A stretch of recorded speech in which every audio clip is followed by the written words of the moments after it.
उन्होंने एक बार कहा था कि हमें पूंजीवाद को ऐसा बनाने के तरीके ढूंढने होंगे जिनसे न सिर्फ अमीरों को फायदा हो बल्कि गरीबों का भी भला हो।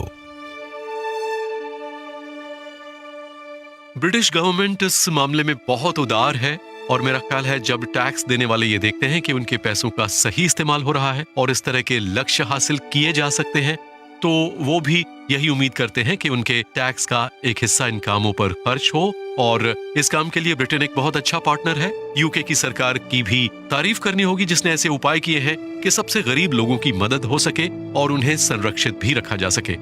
इसकी वजह से दूसरी सरकारों ने भी उदारता से मदद करनी शुरू की। अमेरिका ने पोलियो खत्म करने के अभियान में अच्छा खासा योगदान किया था। इस काम के लिए कई $100 करोड़ की जरूरत थी।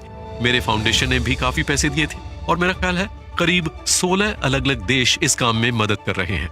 ब्रिटिश वोटर्स भी इस तरह के काम में साझीदार बनकर बहुत खुश होंगे। गेट्स बहुत बड़े पैमाने पर समाज के लिए योगदान कर रहे हैं और बात यही खत्म नहीं होती। उन्होंने 2017 में अल्जाइमर पर रिसर्च के लिए $5 करोड़ दिए हैं। इसके अलावा ये फाउंडेशन कई घरेलू मामलों में मदद करता है, जैसे कि अमेरिका के स्टूडेंट्स को कॉलेज की पढ़ाई के लिए मदद देना और उसके लिए वो शिक्षा संस्थानों और लाइब्रेरीज की आर्थिक मदद करते हैं और बच्चों को यूनिवर्सिटीज में स्कॉलरशिप्स देते हैं। वो एरिज़ोना में एक स्मार्ट सिटी भी बनाना चाहते हैं जिसमें भविष्य के इंफ्रास्ट्रक्चर होंगे और आला दर्जे की टेक्नोलॉजी होगी और उसके लिए उन्होंने $8 करोड़ दिए हैं।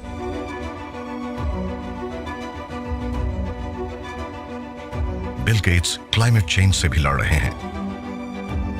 उन्होंने सरकारों और प्राइवेट सेक्टरों से अपील की है कि वो क्लीन रिलायबल एनर्जी को और सस्ता बनाने की रिसर्च और डेवलपमेंट में पैसा निवेश करें।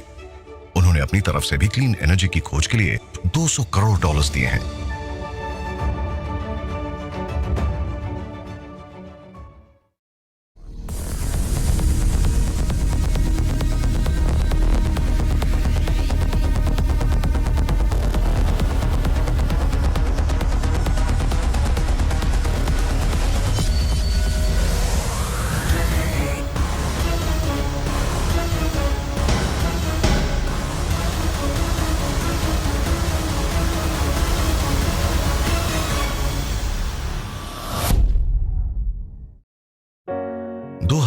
में जब उनके बचपन के दोस्त और माइक्रोसॉफ्ट के संस्थापक पॉल एलन नहीं रहे, तब गेट्स बहुत दुखी हो गए थे। वो एक आला दर्जे के टेक्नोलॉजिस्ट और बेहद दरियादिल इंसान थे।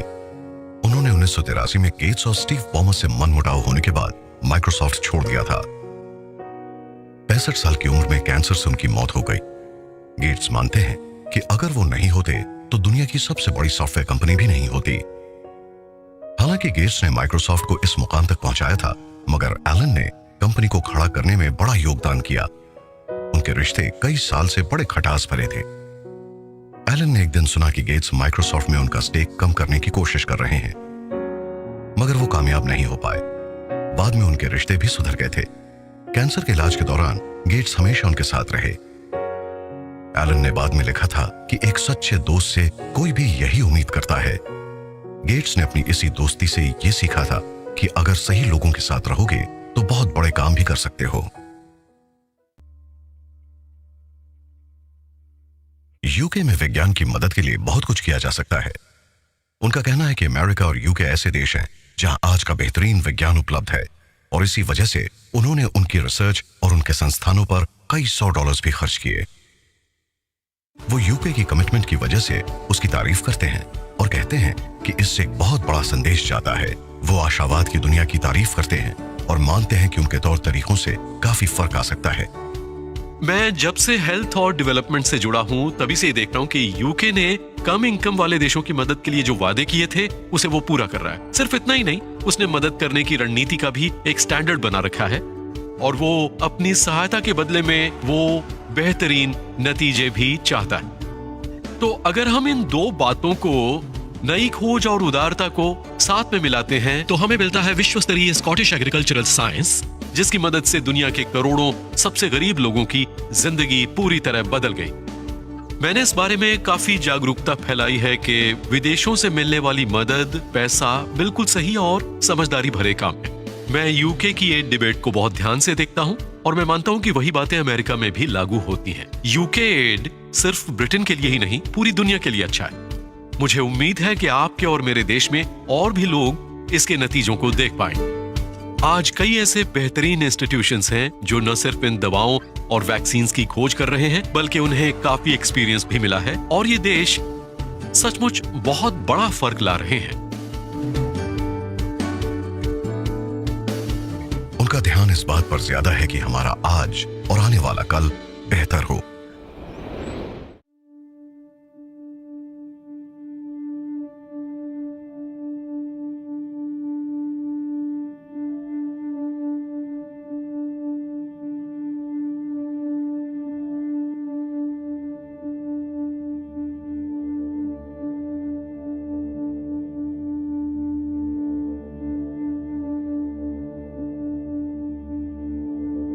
एक बहुत ही खतरनाक पैथोजन आने वाला है, एक तरह का flu, a form of SARS या वैसे ही किसी वायरस का एक रूप जिसे हमने पहले कभी नहीं देखा है। हमें खुद से ये सवाल पूछना चाहिए कि क्या हम उसके लिए तैयार हैं? हम नहीं जानते कि ऐसा होगा ही, लेकिन इसकी संभावनाएं बहुत ज्यादा हैं और उसे देखकर हमें इतना पता होना चाहिए कि क्या हम उस तरह से तैयार हैं जैसे हमें होना चाहिए।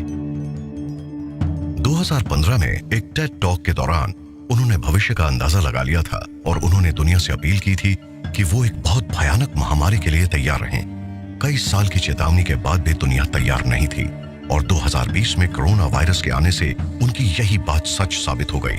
मार्च 2020 में बिल और मेलिंडा गेट्स फाउंडेशन के साथ वेलकम ट्रस्ट और मास्टरकार्ड भी जुड़ गए और उन्होंने $12.5 करोड़ दिए ताकि उस महामारी से लड़ा जा सके। गेट्स ने यह भी बताया कि उनका फाउंडेशन उसकी वैक्सीन के डेवलपमेंट के लिए करोड़ों डॉलर्स खर्च करेगा।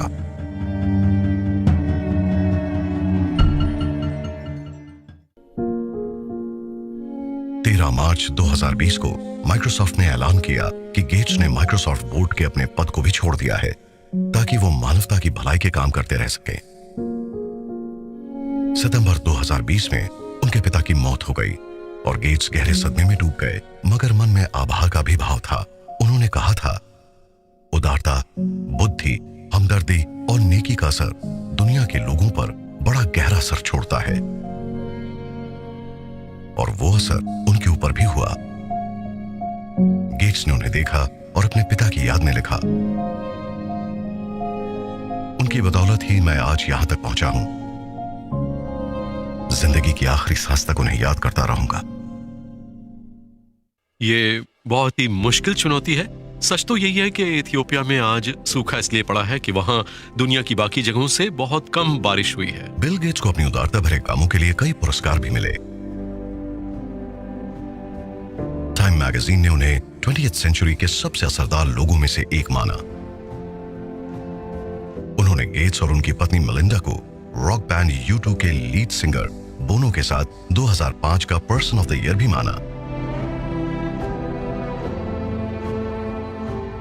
उन्हें order of the British Empire के ऑनररी नाइट कमांडर से भी नवाजा गया और उन्हें 2005 में यह उपाधि दी स्वयं क्वीन एलिजाबेथ II ने।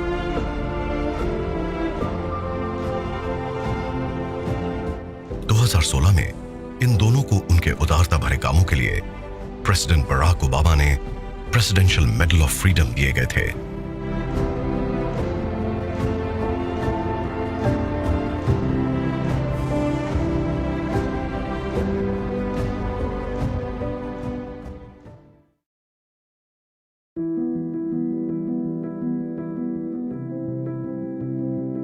बिल गेट्स के पास पैसों की कोई कमी नहीं थी, मगर वो उन पैसों के सही इस्तेमाल से दुनिया को एक बेहतर जगह बनाने के लिए लड़ रहे हैं और सही जगहों और संस्थानों पर निवेश कर रहे हैं जिनके ऊपर उन्हें विश्वास है। वो और मेलिंडा आज अपने आला दर्जे के दान पुण्य के काम के लिए मशहूर हैं।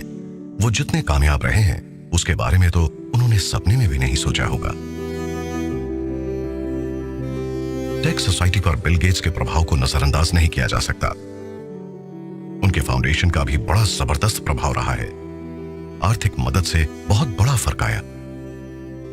वो अकेले रहने वाले इंसान थे जिसने पढ़ाई भी बीच में ही छोड़ दी थी, मगर वो 2100 करोड़ के मालिक एक टेक जायंट बन गए और बिल गेट्स ने काफी लंबा सफर तय किया जो आज भी खत्म नहीं हुआ है। आज 65 साल की उम्र में भी वो अपने संसाधनों की मदद से गरीबी और तकलीफ को खत्म करना चाहते हैं। हमारा फाउंडेशन अपनी भूमिका निभाना चाहता है। मुझे ये बताते हुए बहुत खुशी हो रही है कि हम और $100 करोड़ देने जा रहे हैं।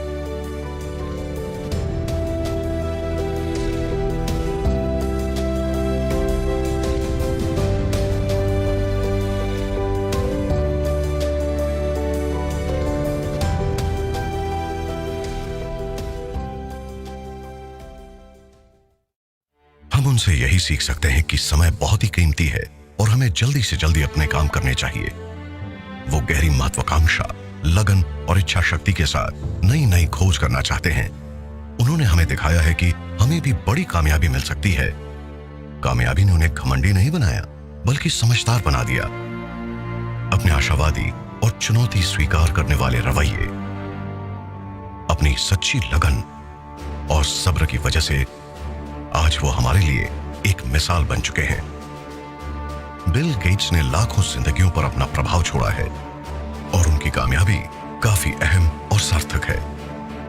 उनका मकसद था घर घर में कंप्यूटर पहुंचाना और हम कह सकते हैं कि उन्होंने अपना यह मकसद पूरा कर लिया था। 2015 में पूरी दुनिया में 100 करोड़ से ज्यादा पीसीज थे। मगर उनका दूसरा मकसद यह था कि दूसरों को भी लोगों की भलाई के लिए प्रेरित करो। तो इस बात में कोई शक नहीं कि वो इसमें भी कामयाब रहे। बिल गेट्स ने अपने शानदार सफर में दुनिया के लिए जो किया है उसके लिए हम उन्हें सलाम करते हैं। और एक दिन जरूर आएगा जब उन्हें 21वीं सदी का सबसे कामयाब और प्रभावशाली व्यक्ति भी हम कह पाएंगे।